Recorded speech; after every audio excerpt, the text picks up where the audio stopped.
Founders overbuild, spend months polishing, and still end up testing the wrong thing. Founders who succeed approach MVPs completely differently. They don't build more, it's that they learn faster.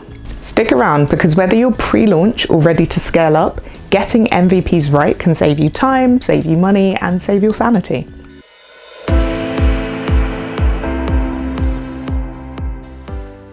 Most founders hear MVPs and they think of rushing out a product that doesn't really work. The reality is MVPs are a powerful tool for making sure that you have a brilliant product that customers will love, but you have to use them correctly. So in this video, I'll talk about what MVPs are and aren't, what the best founders do differently, and how you can use MVPs to create a wonderful product. MVP stands for minimum viable product. Minimum as in the simplest form, viable as in it actually has to work and potentially solve a problem for your customer, and product, it has to be a thing, it has to be something people can use. A product, technically it could be a service as well, but it shouldn't just be an idea. So we're not talking a pitch deck. A pitch deck is absolutely not an MVP. The goal isn't to launch something perfect, it's to learn. In my first office, I literally had it written on the wall: done is better than perfect. The idea is you just have to get something out there so that you can build, you can learn, and you can reiterate. When you're learning, what you're trying to figure out is whether or not your product or service solves a real customer problem and whether or not people will actually pay for it. If they won't pay for it, you don't have a business. Let's go through some examples. So when it comes to MVPs, everyone thinks of Dropbox. They launched with a video, but it wasn't just any video, it actually walked you through how the product could work. And that meant that people saw how Dropbox could make their life easier. And then you've got Zappos. With Zappos, they started off posting shoes on a website to see if people would buy shoes online. They didn't actually have any shoes. And when people bought the products, what they did is they went to the stores where they took the pictures of these shoes, they bought the shoes and they posted it to customers. And with my company, Aya Botanicals, I have a very basic MVP. Let me show you. I literally have plain bottles with no branding. These have gone out to customers and they've tested them out. I also have pictures. They're not pictures, they're just concepts of what my packaging could look like to get some initial feedback. So MVPs are not something you spend a ton of money or time on.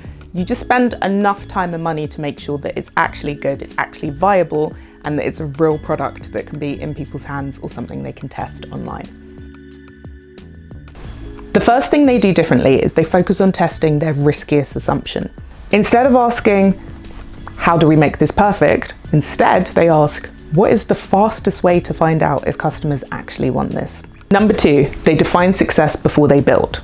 For instance, they might say if 200 people sign up, then we know that this is worth testing out. Or they might say if less than 20% of people fill in our survey, we probably shouldn't go ahead with this iteration of the product. Number three, they launch smaller than they're comfortable with. Newbie founders completely overbuild, whereas experienced founders strip back.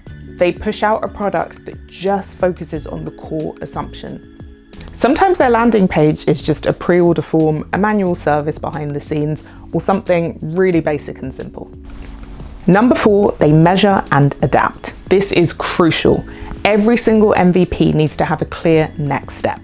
So the questions you have to ask yourself is, did we learn enough to either pivot, push forward, or scrap this entirely? And those four things are the difference.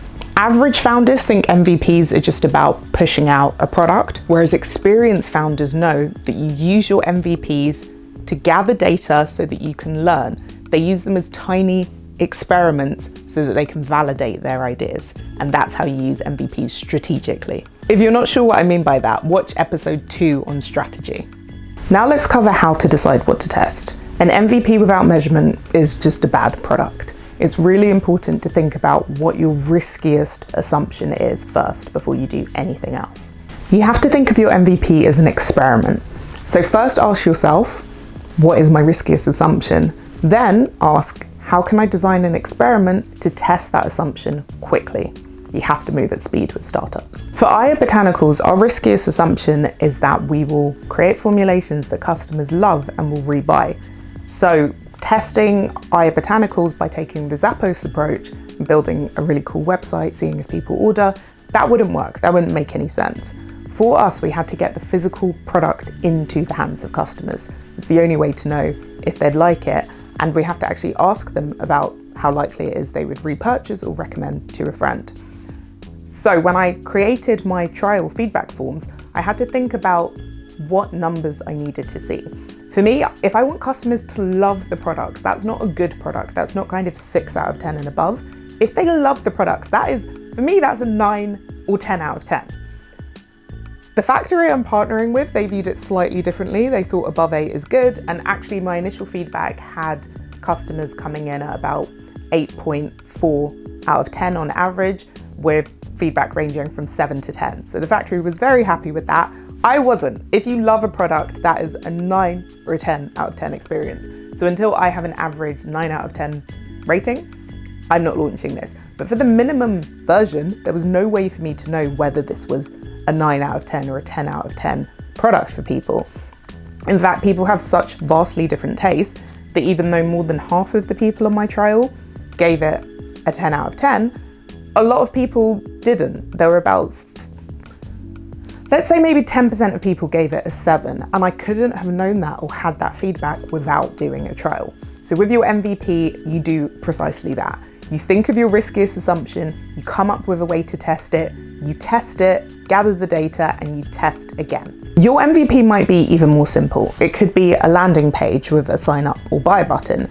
It could be a concierge service where you manually do things behind the scenes, or it could be a digital product. It can be really, really simple. It does not have to be complex at all. Let's talk about testing. It is crucial that you test your MVP, and you need to have a build, measure, learn loop. Building your MVP is only half of the work. You have to test it, you have to gather data. Let's get into it. When you build your product, we're talking about making something. So this has to be something like the examples I said earlier. It has to be something that customers can actually interact with. Next up, you have to measure. You have to track signals that actually matter. That could be signups, it could be pre-orders, it could be retention, it could be referrals. You're looking for data that shows you are on the right track. And finally, learn. When you get the data and you look at it, you have to be really honest with yourself. Decide whether you're going to persevere in making this MVP a full product, whether you're going to pivot, change it a bit so that it's more in line with what your customers want, or if you're going to scrap it entirely. And when you're building your MVP, before you test it, you need to think about whether or not this is something that you're proud of, something that you actually want to put out there, but also not something you've put so much time into that you're unwilling to scrap it. Your MVP has to be something that you can test and you can change. Without clear success criteria, you risk just building and hoping for the best. Be something like, if 60% of people sign up for this, then we know we're on the right track.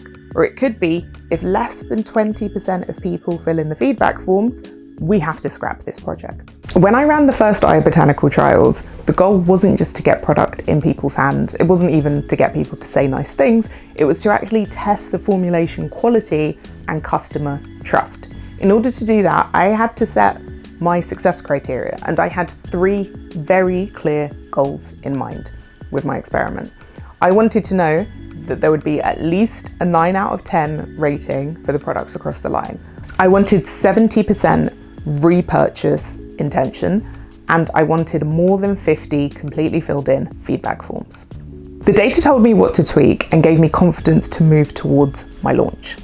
And your MVP should do exactly the same. The point of an MVP is to reduce uncertainty and to reduce risk. You cannot eliminate risk in a startup. That is half the fun and half the struggle, but you want to make sure you take your riskiest assumptions, you build an MVP in line with that assumption, and then you test it. You have to then take that data to decide whether you're going to pivot, persevere, or scrap. It doesn't need to be complicated. Remember, these are my MVPs. There's no branding. They look super, super basic and simple, and there's nothing fancy, just a label that tells you what it is and the date that it was produced, along with a picture of the concept of my brand. So not even the actual branding done on a bottle, but just a picture so that people could give me feedback and I could understand what it is that customers actually want. Ideally, you will have done enough work that you create an MVP you're actually proud of, something that you're excited about so your customers can catch that excitement too. At the same time, you don't want to have done so much work that you can't hear the feedback if people tell you that they really hate it and it sucks. You have to be able to scrap any element of your MVP, but also the project itself if the feedback tells you it's not working. And if you want to see how my trial went, then you can watch my Founder's Journal video to see the customer feedback summary, and I will put the link in the description box below. Let's wrap up. MVPs stop you from wasting your time on building something that nobody wants. And I've seen this happen again and again and again. I have watched founders pitch me a product where they either have no traction because they've built something without bothering to see if people want it, and I can't see how it would work, or they have really terrible traction that shows that it doesn't work and they're refusing to accept the evidence. Make sure that you build an MVP that actually tests your assumptions and get it in front of people who could be your actual customers. Follow the tips in this video and your MVP is going to guide you towards a product people love. And that is the core foundation of any good business. Now that you know how to build and test MVPs, the next question is, how do you find customers and understand them? So my next video is covering understanding your customers and the 3 fundamental things you have to get right. I'll be covering segmentation, targeting, and positioning. And if you want to dive deeper on MVPs, I would recommend these 3 books. Books I would recommend are What's Your Bright Idea by Tim Campbell. This is a very old copy. I actually won it, it's a signed copy. Ta-da! How to Make Money by Nafisa Bakar. This is a fantastic book that covers all of the things I've talked about in this series. It goes through MVPs in detail and it features me, so I like that book. And Side Hustle in Progress, I wrote some of this as well, which is quite cool. This has a chapter on MVP, so read that, read the whole book. This focuses on ideas that you might do in addition to your main thing, but the tips are completely applicable to making a startup your main hustle too.